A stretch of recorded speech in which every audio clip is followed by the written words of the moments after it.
கமல்ஹாசன் சனாதனத்தை பத்தி பேசி இருக்காரு. இதை பத்தி வேற உங்களோட கருத்து? அதாவது 2021 ஆண்டு அரசியலில் குடும்ப அரசியலில் ஒழிப்பேன்னு சொல்லி கூறினார். ஒழிச்சிட்டாரா? அதோடு சேர்த்து ஊழல்வாதிகளுடன் கூட்டணி வைக்க மாட்டேன் என்று கூறினார். கூட்டணி வைக்காமல் இருக்காரா?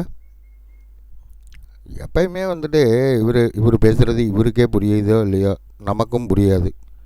அப்படி இருக்கும்போது இப்போ புதுசாக சனாதனத்தை ஒழிப்பேன்னு சொல்கிறது ஒழித்தாதான் இவர் நீட்டு தேர்வு இதாகுமா?